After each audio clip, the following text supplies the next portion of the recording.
Hey y'all, Pam here with BeeCreative Crafts and welcome back. So y'all, this is going to be a little bit different kind of video. I understand that my channel is a craft channel and this is going to be a vlog about my medical journey.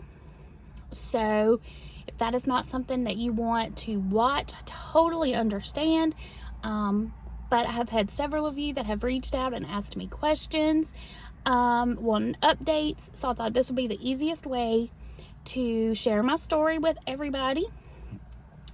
This video won't be for everybody, so if this is not your, I won't even say not your thing, but you know, if you don't want to follow along, that's totally cool. I totally understand. So but yeah, so this is gonna be a vlog about my medical journey. And my phone is bouncing, so hopefully y'all are not, hopefully I'm not like wah wah wah. Okay, so members, y'all have already seen my color guard video.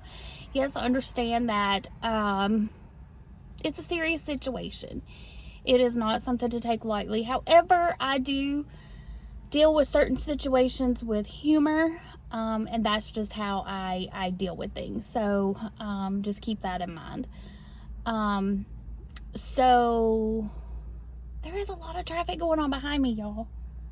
I thought it was turned where you wouldn't be able to see a lot of stuff, but there's a lot of traffic going on behind me. I know it's early vote next door, so I guess I'm just the way it's sitting. Anyway, sorry. It was distracting me because I could see them driving. Normally I can't see them.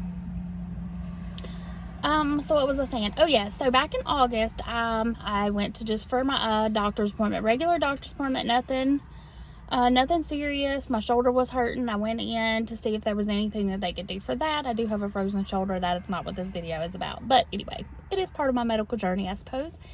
And while I was there, my friend is also my doctor. She was like, hey girl, when was the last time you had a mammogram? And I was like, pre-pandemic. And she was like, when was the last time you had a colonoscopy? And I was like, never. And so she asked me some other medical questions. Anyway, so we got both of those things scheduled. Instead of doing the colonoscopy, we went with the color guard, which members, y'all have seen the video. I will at some point probably make that video available to everyone so that y'all will know exactly what I'm talking about. But anyway, yeah, so that came back positive. Or one of the reports said out of range. And what that means is there were cells that were abnormal that they felt like needed to be further looked into. So we scheduled a colonoscopy. I had the colonoscopy on September 20th. He removed a polyp, just one, said everything else looked good. The polyp in and of itself did not look didn't look any different than normal polyps. So, but he said, you know, he always sent them off to the lab, and depending on lab results, he would either see me again in 3 years or 5 years for another colonoscopy. So I said, okay. So the clinic reached out to me on Monday to make sure I was, or the surgery center where I had the colonoscopy done. They contacted me on Monday and they're like, hey, you know, how you feeling? How did the weekend go? Everything good? I'm like, yeah, everything's good. So on Tuesday, the 24th of September, they called back. I was expecting it to be like, okay, we got the lab results back. We're going to see you in 3 years or we're going to see you in 5 years. It was actually Dr. Reddy himself that called me. And in my experience, when the doctor calls you personally, it's not good, typically. I mean, I guess supposedly, you know, I mean, sometimes it could be good. But historically speaking, when the doctor himself calls you, it's not good.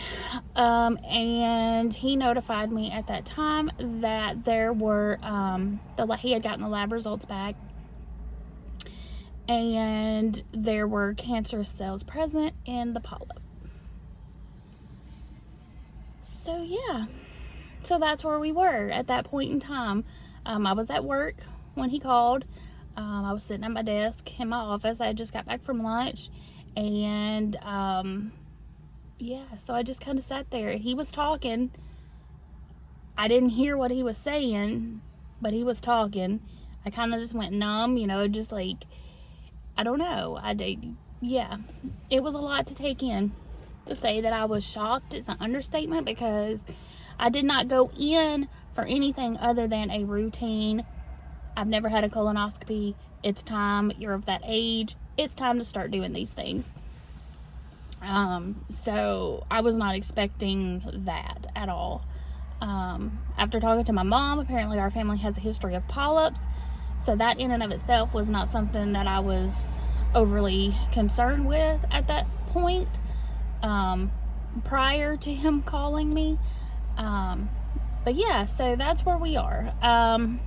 Since that date, I've had multiple doctor's appointments, lots of blood drawn, met with a surgeon. I had another oscopy. I had what's called a flex sigmoidoscopy done. And he went in, the same doctor, Dr. Reddy, went in and inked the area where he removed the polyp, and that is so the surgeon will be able to know exactly where it was removed from. He called it inking. When we met with the surgeon, she said that, and I met with her prior to having the flex sigmoidoscopy, and she's like, okay, so he's gonna go in and tattoo it. My mom was with me, and I was like, oh girl, I'm getting my first tattoo. Granted, nobody's gonna see it except for the doctor that did it and the doctor that's gonna be cutting out that section. So yeah, had to have some CT scans, which was equally the tests themselves is not what is so blah. It's the prep for the test. So if y'all have never had a colonoscopy, let me tell you something. Okay, they give you the list of stuff that you need to get. After talking with a couple of friends, I added a couple of things to that list. One, my friend added, she's like, get you some baby wipes. Because after you start taking this prep, you're gonna go, and you're gonna go a lot. And after a while, you're not gonna want your toilet paper. I didn't have it as bad as she did, but I did get some baby wipes, and they were very lovely there towards the end. Do not flush your baby wipes. Just throw them in the garbage, okay? But that's one thing you can add to your list if you have a colonoscopy coming up and you're wanting to know what to add to your list besides what the doctors put on there. That's one thing. Number two, y'all ain't no shame in my game. I bought me some Depends because I talked to a couple of friends and they told me about having little accidents, and I didn't want to have to be cleaning that up in addition to having to go. So I did buy me some Depends, and yeah, so you might want to add that to your list as well. Okay, so that's for the colonoscopy. Okay, and it's not so much the procedure itself, because, you know, you go to sleep, they do it, you wake up, boom, all done. But it's the amount of the liquid that you have to drink for the prep, at least for what I had to do. I had to drink, they had me take 2 Dulcolax, and I don't remember the gram bottle, but a bottle of the Miralax powder, and then you mix it with 64 ounces of Gatorade. Now, I like Gatorade. Don't get me wrong, I do. What I don't particularly care for is to drink 64 ounces of Gatorade within a very short amount of time. It's a lot. It's a lot of liquid. And the no eating, you're on a liquid diet the whole day prior to your colonoscopy. That's a little bit... Same thing for the sigmoidoscopy. The prep was a little different for it than it was the colonoscopy, but that's the worst part, is the prep over the procedure. For the CT scan, I had to drink a different drink. It was a smoothie, but it was, and again, it didn't taste horrible. It wasn't great, don't get me wrong, but it wasn't gross. It wasn't gross to the fact, like when I took a drink of it, it didn't like instantly make me go, ugh. But it wasn't great. It was a little bit on the thick side, but it was weird because it looked thick when I was like stirring it with my straw, but when I drank it, it didn't taste thick, which was kind of weird. But they had 2 flavors. I chose the vanilla smoothie. They also had banana. But again, it was the amount of the liquid that I had to drink within an hour. It was a pretty big container of it. I'll pop in a picture here because I have a picture that I took while I was drinking it that I sent it to my friend. The lady that scheduled my appointment, she was like, she's gonna want to tip your head back, open up your throat, and just chug, chug, chug, chug, chug. I was like, okay. Now, my mother is a retired nurse, and the gentleman that was working at the pharmacy both suggested to drink it through a straw and not to go by her recommendation. She also said to chill it for a little bit. She said, girl, it's still going to taste nasty, but it's going to be less nasty if you chill it.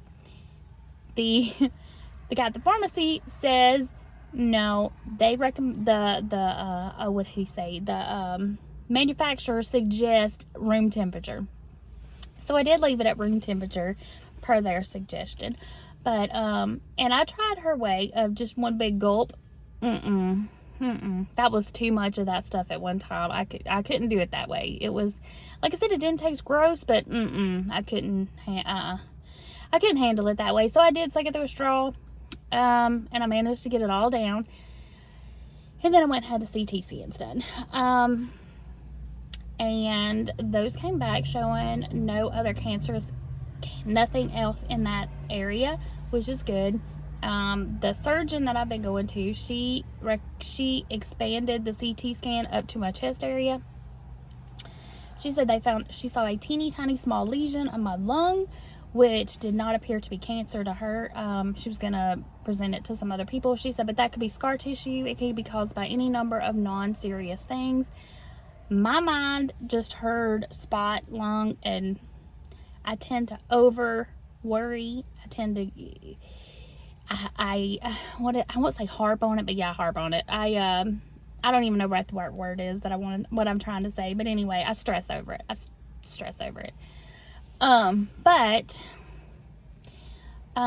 So she was meeting with a group of doctors to see if that was going to affect the surgery time, and it did not. So surgery has been scheduled. They're going to go in, and Dr. O'Neill is going to go in and remove the section of the colon where the polyp was removed. She'll remove a section above and a section below, approximately 1 foot of colon. I will be in the hospital for 2 to 3 days minimum, she says. That is just their standard time frame. It may be longer. It possibly could be shorter, she said, but highly unlikely. Generally, you're in there for at least 2 to 3 days. And recovery time will be 4 to 6 weeks. Again, that could be less. That was just her general time frame. And by the 4 to 6 weeks was basically to where I'll be back to eating normal food and being able to resume my normal everyday activities. She says I shouldn't have any dietary restrictions after that 4 to 6 weeks. And that's where we stand at now, y'all. So surgery is scheduled for October 30th. And that's all I know at this point. I have not yet met with an oncologist. My surgeon was, what's the word? Consulting with, I guess, a panel of doctors, which did include oncologists. So they have been brought into the loop. I myself personally have not met with them yet.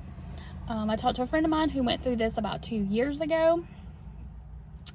And she said she did not meet, best she could remember, she did not meet with the oncologist until after her surgery.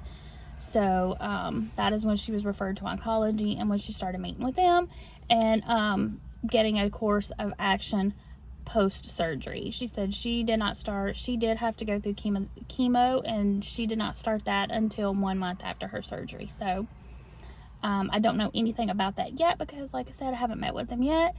But I had told y'all on my live last week that I would start this vlog so that y'all could follow me on my journey.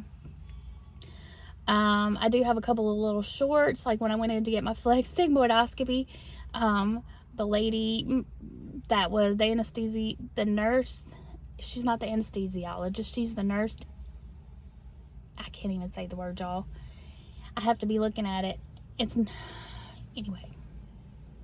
She's the nurse for the anesthesiologist, but she has the Anna word, but it's not anesthesiologist. It's like, we're just going to call her the anesthesia nurse. How about that?